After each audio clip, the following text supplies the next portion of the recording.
Hello there. So today I'm going to be doing I'm quite excited for this video. I'm not going to lie. Something, if you have been into YouTube or you're very into the YouTube scene, you'll know that something that's been going around a lot lately is people following tutorials of other people. For example, makeup artists saying, "Oh, I'm following someone else's makeup art tutorial," and then you've got like nail people, "Oh, I'm following this person's nail tutorial."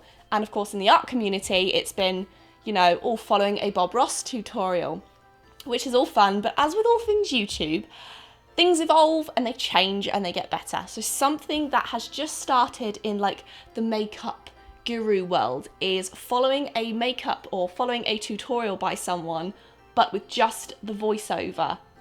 So I thought in the art community style, I would make this art related, and I'm going to be following a Bob Ross tutorial today, but only listening to the voiceover. Basically meaning I'm going to have him playing on my computer here, but the computer is turned away from me. I don't know what he's creating or doing. All I can do is listen through my headphones at what he is saying. So basically I can hear what he's painting and how he's painting it, but I can actually see it, which makes it like triply more difficult. So I thought it'd be fun to do. My brother is now going to come in and pick something for me so I can't see it.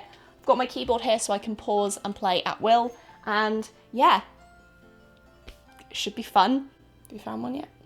Yeah, I found one. I'm trying to click it. You got it? Yeah. Is it stopped? Yeah. Right, okay. Thank you. You're welcome. And Bob seems to make amazing paintings with like the biggest paintbrush ever. So my mum suggested that I find the biggest paintbrush that I could find and try and paint with that. So that's what I've done. Yeah, it's probably not gonna go all that well, but I'm gonna try my best. So wish me luck. I'm gonna need it. Decided against the headphones. I can't paint with them on. Let's get started. That wasn't a good sound. Brushes and your paints, and paint along with this each show and all. I'll show you how to put some of nature's masterpieces right up here on canvas. So I tell you what, let's start out today and get right to it. Let's have them run all the colors across the screen. Today I have a 18 by 24 inch double prime pre-stretched canvas up here. But you use any size. Mine's not that big. That's desirable to you. I just picked this size because it seems to work well. And all I've done today is covered the canvas with a very thin, very thin coat of liquid clear. I'm going to start out in mixed brown color using alizarin crimson and sap green. So we've got crimson and green. These aren't even the official colours, just to let you know, but I'm going to do my best. I've got a plastic palette knife, so I'm going all out here to mix my paints.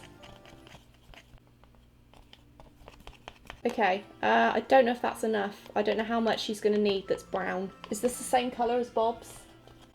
I don't really know if it is. Liquid clear up here. So I'm just going to try to make this look like old wood. Shit. This looks purple. Just about like so. It really doesn't matter. I'm just going to make some streaks up and down through here. There, you can make them as dark or as light as times.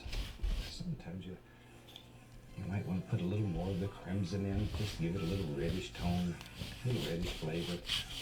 Sometimes maybe even a little touch of black. Make it look gray. Just depends on what kind of wood you're trying to make here.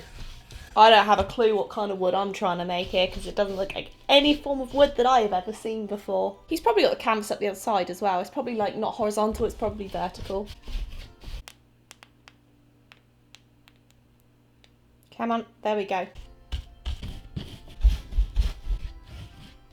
Guarantee you this is taking longer than it's taking Bob. Bob's just like, done. If I add a bit more black to it. Too much, abort, mission. There. That's continually mixing with the liquid clear that's already on the canvas. There. Should have done that, shouldn't I? If this was not a wet canvas, you'd have a devil of a time trying to make this paint just slide on there. But since it's wet with the clear.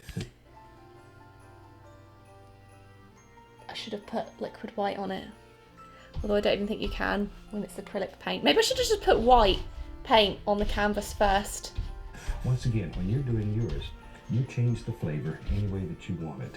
Oh, I'm changing it, Bob. I promise you I am changing it. Bet when he made this tutorial, he never envisioned that someone would be following his tutorial but listening only to the sound via the internet in 2018.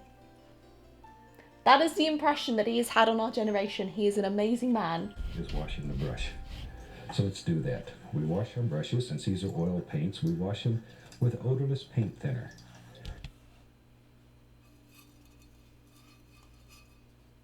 I didn't think this through. I'm gonna have to go and rinse this off in the sink.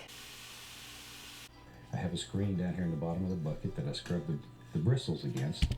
A bucket? I should have brought a bucket, but I don't have... I have a bin.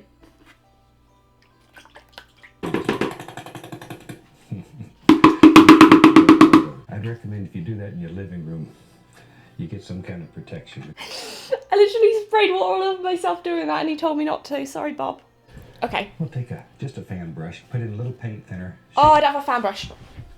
I'm just going to allow that thinner to work right down through here. Through where? Let it wiggle and jiggle and carry on. Wiggle and jiggle. It'll look like old wood as it works. I'm guessing his looks like an absolute perfect masterpiece right now, and mine looks like this. Is it supposed to look like that?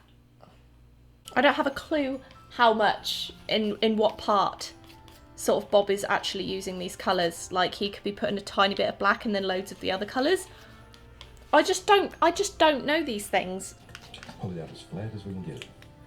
And then cut across and get a little roll of paint. See that little roll of paint goes right out on the edge of your knife there. Okay? Maybe there lives a happy little mountain back here. Oh no. Just something very simple. Okay. I'm just gonna let it sort of fade off on the edges.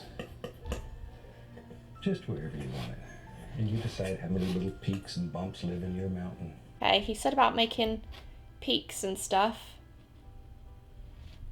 I actually forget the technique he uses. Palette knives are made for oil paints, not acrylic paints. And pull that paint.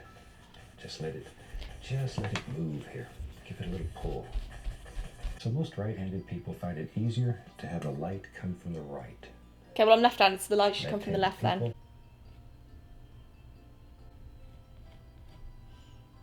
To be fair, I'm already at a disadvantage because I am using acrylic paint. So, you know, I'm going to blame the acrylic paint for the fact this looks terrible. And what you see is what you should paint. I'm seeing like a mountain made of poo with some Betty Crocker cake icing on top. Where's he putting the blue? Wrong here. There is wrong when I'm doing it. I actually have no idea how to make a mountain, I'm not going to lie. I want to create the illusion of mist right down here at the base of this mountain. With white? So tap, but pay particular attention to angles. See the angles coming down? It's blue. Follow Blue. those angles, just like so. This is not going well. Prussian blue, black, some brown, some crimson. I'm going to add sap green in there too. Ah, okay, okay. I need to fix this. It's bad. Where's he putting the green? He said about green, but I don't know where he's put that. Be a little evergreen tree. Okay, wait. Is it on the mountain or is it in front of the mountain? I'm gonna presume that it's here. Maybe there's several evergreen trees. They live right here in front of this mountain. Oh no, there's several. Okay. There we go. Everybody needs a friend, even little tree. I don't have any friends. Just sort of look at your painting because each person's painting will be different and unique. Oh yes, it will be very different. Very, very different and unique. Definitely, 100%. And the trouble is they're like blending into the background. That's the trouble. Everyone in the comments tell me how I'm doing right now. Also, again, is this normal for the... Is that normal for that? Is that normal?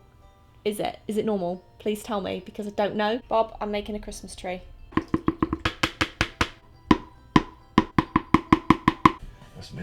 Let's make a nice reflection down here. Maybe this is water. One of these days I'm going to follow one of his tutorials properly with actual oil paints as well. Just in here. And let's make some decisions. Maybe there's some little bushy areas back at the base of these trees. So we're going to do some green and yellow at the base, I think he said, of the mountain. And then we're going to darken it at the base.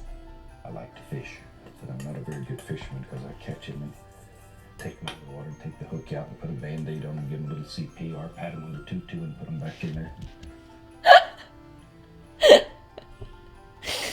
Oh, Bob, we're too good for this world.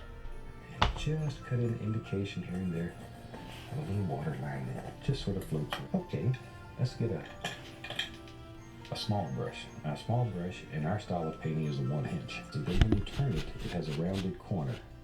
We want that rounded corner toward the top. Let's go up here. Yeah, don't let the brush slide. Just give it a little upward push. Bend it. Bend the bristles. Just bend them. A little path. You need a way to get up in here to put your canoe in the water to catch that trout. And then we're going to do a little pathway. Okay, so the pathway can be like a pale colour. It's all blending into the dark colours. That doesn't even look like a pathway at all. It really helps if you know in your mind what this world is like, then it's more personal to you. Mine looks like something from Stranger Things, to be honest. Then come right over the path. See how that pushes it right down in there? Okay, into the path. Do Bob's hands look like this by any chance? Probably not. Oh, it's just like a blob of smudge. You can take the knife and just scrape right through the paint that lives over here. Just sort of let your imagination take you. It's not doing anything because it's dry. It holds a lot of paint. Let's sign this rascal. For that, take It's done. It's done. Okay, it's done. 100 years from now, when collectors are looking for your paintings, they'll know what to look for. And they'll know that on this day, you had a fantastic day. And today you experienced the joy of painting. No one's going to collect this in 100 years because, I mean, he's done. Okay. I'm going to reveal it to myself now to see the mess that I have made compared to Bob. So are you ready? Are you ready? Are you ready? I mean, mine just looks like a kindergarten version of that one. I mean, to be fair, it is somewhat similar, except that's far better than mine. He painted that. He painted the wood to look like that. How did he do that? Bob's amazing. I'm sorry. I don't know how he does it. He did that in 25 minutes. Thanks so much for watching. I hope you enjoyed the video. You can't compare, can you? But he's such a good teacher. That's the thing. I think one day I'm actually going to deliberately try to make what he's made with oil paints. So watch out for that. And yes, thank you so much for watching. I hope you enjoyed. Let me know if you've ever followed a Bob Ross tutorial. I'd love to see it and tag me in it on Instagram or Twitter so I can see it. So yes, again, thank you so much for watching. I hope you enjoyed the video. Take care of yourselves and I will see you in the next video.